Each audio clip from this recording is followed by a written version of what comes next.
টেকনাফ থেকে তেতুলিয়া, রূপসা থেকে পাথুরিয়া, সুন্দরবন থেকে বান্দরবান, কোন মানুষ যদি ইসলামের উপর আঘাত দেয়, কোরআনের উপর আঘাত দেয়, আলেমদের উপর আঘাত দেয়, তার অবশ্যই মান সম্মান বেইজ্জতি হয়ে দুনিয়া থেকে বিদায় নিতে হবে। ঠিক না ঠিক কথা? কারণ আসমান থেকে আর কোন ওহী নাজিল হবে? আর ওহী নাজিল হবে না, শেষ। কোন নবী পয়গম্বর আসবে? তাহলে এই কাজটা কারা করবে? আল উলামা ওয়ারাসাতুল আম্বিয়া।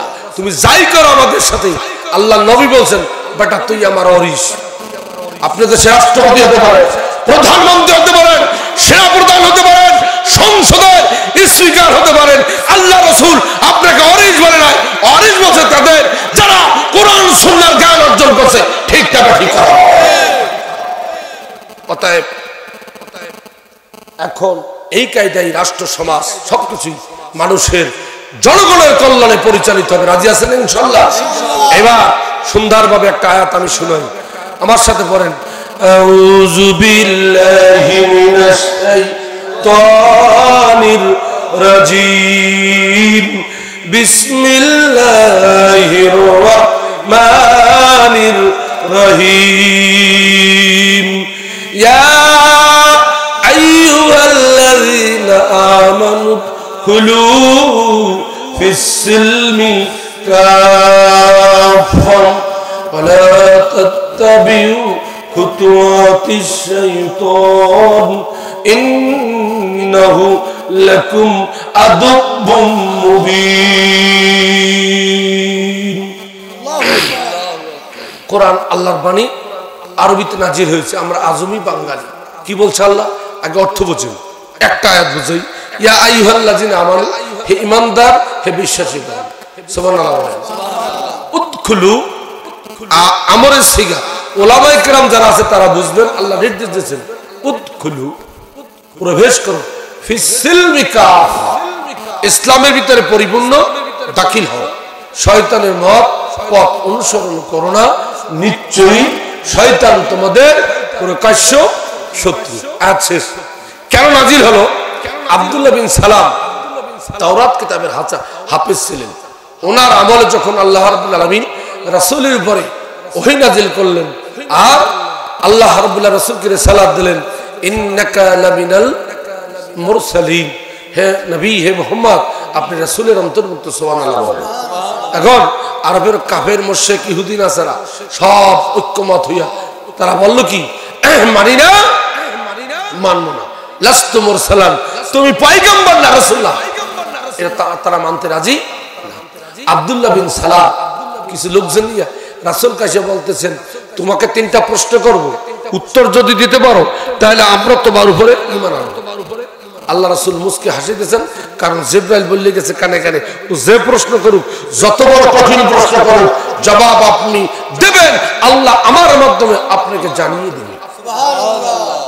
এবার আব্দুল্লাহ বিন সালাম মনে করছেন মোহাম্মদ স্কুল, কলেজ, ইউনিভার্সিটি, মাদ্রাসা মত কোথাও লেখাপড়া করে নাই, আর অ্যান্সারও দিতে পারবে না। এই হিসাব করে 3টা প্রশ্ন, অনেক কিতাব খোঁজাখুঁজি করিয়া অনেক মজবুত প্রশ্ন করে নিয়ে আসছে। আয়েশা বলতেছে, বলেন তো আপনি যে জান্নাতের কথা বলতেছেন, এই ফুল, এই ফল, এই নদী জল, সবুজের পাতা বড় বাগানের ফল, আরো সেরে লিলিময় তারাদের দল, চাঁদার সূর্যের আলো জলমল, বেহেশত বাসীদের আবে জমজম, সবকিছু আল্লাহর দান অনুপম, জান্নাতিন তাজরি মিন তাহতিহাল আনহার। হে নবী, আপনি যে জান্নাতের কথা বলতেছেন, এই জান্নাতে যারা যাবে আল্লাহ রাব্বুল আলামিন সর্বপ্রথম তাদেরকে কি খাওয়াবেন? প্রশ্ন নম্বর 2, স্বামী আর স্ত্রী, বানাইলেন গোলামের স্ত্রী, এক আজব কারিগর সন্তান মায়ের গর্ভে আসার পরে যখন ভূমিষ্ঠ হয়, অনেক সময় মেয়ে কন্যা সন্তান বাবার মতো দেখায়, আবার পুত্র সন্তান মায়ের মতো দেখায়। কেন সন্তান মা এবং বাবার রূপ ধারণ করে? প্রশ্ন নম্বর 3, আপনি যে কিয়ামতের ভয় দেখান, এই কিয়ামতের সবথেকে বড় আলামত কোনটি? প্রশ্ন কয়টা? 3টা। যদি জবাব দিতে পারে তাহলে ওরা কি হবে? মুসলমান হবে। যদি 3টা প্রশ্নের জবাব দিতে পারে তাহলে আব্দুল্লাহ বিন সালাম তার সঙ্গী সাথী যারা আছে সবাই কি হয়ে যাবে? মুসলমান হয়ে যাবে। আর যদি না পারে তাহলে শর্ত হইল আল্লাহ রাসূল তো জবাব দিতে পারবে ইনশাআল্লাহ। সুবহানাল্লাহ। আল্লাহ নবী বললেন, এগুলো বুখারী শরীফের ভিতরে আছে, জান্নাতে যিনি যাবেন সর্বপ্রথম আল্লাহ তাআলা মাছের কলিজা গুনাহ করে তাদেরকে খাওয়াবেন, বলেন সুবহানাল্লাহ। এই জন্য পৃথিবীর যত বড় মাছ তাদের কলিজা ছোট, তিমি মাছের কলিজাও ছোট, কারণ জান্নাতে যারা যাবে তাদের মাছের কলিজা হবে বড়। আর 2 নম্বরের প্রশ্ন, স্বামী স্ত্রী মিলনের পরে সুলবি অত্তারাই, পুরুষের বীর্য থাকে পৃষ্ঠধারায় আর নারীদের বীর্য থাকে সম্মুখীন ভাগে। স্বামী স্ত্রী মিলনের পরে জরায়ুতে যার বীর্য বা উপাদানটা প্রথম পৌঁছবে এবং যার প্রভাবটা বেশি হবে সন্তানটা তার মতোই হবে। সুবহানাল্লাহ। সায়েন্টিফিক একটা প্রশ্ন। 3 নম্বরে কিয়ামতের সবথেকে বড় আলামত হলো ইয়ামান থেকে একটি বিশাল আগুনের একটা বড় আগুনের একটা কুণ্ডলী আসমানে আকাশে দেখা যাবে এবং সেটা মানুষকে ধাওয়া করে সিরিয়ার দিকে মানুষ ধাবিত হবে বাঁচার জন্য। 3টি প্রশ্নই সঠিক। তখন আব্দুল্লাহ বিন সালাম বললেন, নবী আপনি আমাকে মুসলমান বানাই দেন। চিৎকার মেরে জোরে বলেন সুবহানাল্লাহ। এখন কোন মুশরিক, আল মুশরিকু নাজ্জাসুন, কোন সকল মুশরিক কি অপবিত্র। আল্লাহ নবী বললেন তুমি মুসলমান হতে গেলে তোমার উপরে গোসল করা কি মুসলমান স্ত্রী সহবাস করে তার উপর গোসল করা কি ফরজ। তো গোসল করে কালেমা পড়ে ছেড়ে দেওয়া হলো। 2 থেকে 3 দিন পর আমাদের দেশে একটা প্রভাব বাক্য আছে, দোদল বান্দা, এই রাস্তা করে বাচ্চার কথা বললো না, দোদল বান্দা কলমাস না পায় বেহেশত না পায় গো। তার মানে আব্দুল্লাহ বিন সালাম রাসূলের কাছে এসে বলেন, হুজুর আমি তো মুসলমান অনুসারী ছিলাম, মুসলমান ধর্মে শুকরের গোশত খাওয়া হালাল না হারাম? একটু জোরে জবাব দেন। হারাম। তো মুসলমান শুক্রবার জুমার নামাজ আদায় করে আর শুকরের মাংস ভক্ষ করে না। আর মুহাম্মদী শরীয়তে আর মুসার শরীয়তে মুসা অনুসারী যারা ইয়াহুদ, তারা শনিবারে জুমার নামাজ আদায় করে এবং তারা উটের গোশতও খায় না, দুধও খায় না। আব্দুল্লাহ বিন সালাম বলতেছে, রাসূল আমি জুমার নামাজ শুক্রবার পড়ি, শনিবারও পড়ি, আর আমি উটের গোশত খাবো না আর শুকরের গোশত খাবো না, আপনি আমার একটু পারমিশন দেন। মানে উনি 2 পাশ ব্যালেন্স করছেন। কি কথা বুঝতে পারছেন? এরপরে আল্লাহ তাআলা আয়াত নাযিল করেছেন, ইয়া আইয়ুহাল্লাযিনা আমানু, হে ঈমানদারগণ, বহু বচন ব্যবহার করছে। তার মানে এখানে আব্দুল্লাহ বিন সালাম না শুধু, তার সাথে আরো অনেক লোক এখানে ছিল। আব্দুল্লাহ ইবনে সালাম, সালাব ইবনে শুরা, উসাইদ ইবনে তাবি, আরো অনেকে। আল্লাহ বলছে, ইয়া আইয়ুহাল্লাযিনা আমানু, হে আব্দুল্লাহ বিন সালাম তোমার সঙ্গী সাথী যারা আছো, উদখুলু ফিস সিলমি কাফা, ইসলাম যখন মেনে নিয়েছো, ইসলামের আইন যখন মেনে নিয়েছো, ঈমান যখন এনেছো, কালেমা যখন পড়েছো, তখন তুমি ইহুদি ধর্ম পালন করবা, ইসলামও পালন করবা। তা হবে না, তা হবে না। পিছনের সকল আইন যা আছে সব বাদ। তাওরাতের উপর বিশ্বাস করা লাগবে, জব্বুরের উপর বিশ্বাস করা লাগবে, ইনজিলের উপর বিশ্বাস করা লাগবে, আর কোরআনের উপরে বিশ্বাস করা লাগবে। সাথে সাথে কোরআন আইনগুলো তোমার মানা লাগবে। এই আয়াত নাযিল হয়ে গেছে। এই আয়াতটা বোঝার জন্য 3টা জিনিস বুঝতে হবে। 1 নম্বর, ইয়া আইয়ুহাল্লাযিনা আমানু, মুমিন কারা? উদখুলু ফিস সিলমি কাফা, একজন মুমিন কিভাবে ইসলামের ভিতরে পরিপূর্ণ প্রবেশ করে। আর এই মানুষকে ওয়াসওয়াসা দিয়া, চালাকি করিয়া, বুদ্ধি দিয়া, কৌশল করিয়া শয়তান কিভাবে মানুষকে জাহান্নামী বানায়। এই জন্য শয়তান আপনার কি লাগবে? চেনা লাগবে। শয়তান যদি না চেনেন, বাড়ির কাছে শত্রু যদি আপনি না চেনেন, মামলা আপনি খাবেন। ঠিক না? ঠিক। এই কথাগুলোই মূলত এই আয়াতের মূল আলোচ্য বিষয়। এবং আমরা যারা এখানে আছি সবাই জান্নাতে যেতে চাই না? জান্নাতে যেতে গেলে 2টা জিনিস লাগবে। 1 নম্বর ঈমান, আর 2 নম্বর কি? নেক আমল। 1 নম্বর কি? ঈমান, আর 2 নম্বর কি? নেক আমল। এই 2টাই আয়াতের আলোকে আপনি জানতে পারবেন। এবার আসেন মুমিন কারা। পৃথিবীতে যত মানুষ আছে 3 শ্রেণীর, মুমিন, মুশরিক আর মুনাফিক। 3টা মাসি আছে, গুয়ামাসি, মৌমাছি, গুয়ামাসি, লালমাসি। মনে থাকবে তো? ব্যাখ্যা আমি আর যাবো না। একমত কাদ আফলাহাল মুমিনুন, একমত মুমিন যারা, যারা মৌমাছির দলে তারাই যাবে জান্নাতে। জোরে জোরে বলেন সুবহানাল্লাহ। এই কোরআন হলো মধু। আপনারা যারা বসে বসে শুনতেছেন, আপনারা সবাই জান্নাতের মৌমাছি। সুবহানাল্লাহ বলেন। কারা কারা জান্নাতের মৌমাছি হতে চান একটু হাত তোলেন। নবী তাকবীর। মানুষ পাগল না, এখন আর দেশে অত গরিবই নাই। এক টোপলা খিচুড়ি খাওয়ার জন্য ঘন্টার পর ঘন্টা মানুষ বসে না। মানুষ আসছে, আমরা যারা পুরুষ আছে তার দ্বিগুণ আসছে আমার মনে হয় মা বোনেরা। সবাই এসেছে আল্লাহ কোরআন বোঝার জন্য, কারণ সবার ভিতরে এই বুঝ পয়দা হয়েছে আর সময় নাই। এখন যদি ইসলাম না বুঝি, এখন যদি দিন না বুঝি, এখন যদি আল্লাহ নবীকে না শুনি, আমি যদি এখন শরীয়ত না বুঝি, তাহলে আমার পরকাল জিন্দগি কোনো কায়দায় বাঁচার কোনো রাস্তা থাকবে না। ভাইয়ের আমার, এবার আসেন, তিন শ্রেণীর ভিতরে একমাত্র জান্নাতে যাবে কারা? মুমিন যারা। আমরা কি মুমিন হতে চাই না? মুমিন কারা? তাসদিক বিল জানাব, ইকরার বিল লিসান, আমল বিল আরকান। আল্লাহ যা কিছু পাঠিয়েছেন শরীয়ত, এর উপর বিশ্বাস করা। আমানতু বিল্লাহি ওয়া মালাইকাতিহি ওয়া কুতুবিহি ওয়া রাসূলিহি ওয়াল ইয়াউমিল আখির। কি আমরা পড়ি নাই? আল্লাহকে দেখছেন? হাত তোলেন। দেখছেন আল্লাহকে? নবীকে দেখছেন? ফেরেশতা দেখছেন? কবর আযাব দেখছেন? জান্নাত দেখছেন? জাহান্নাম দেখছেন? ফুলসিরাত দেখছেন? কিছুই দেখি নাই, না দেখে বিয়ে করছি। কি অনেক আছে না, নিজে না দেখে বিয়ে করে বাপ মার কথা।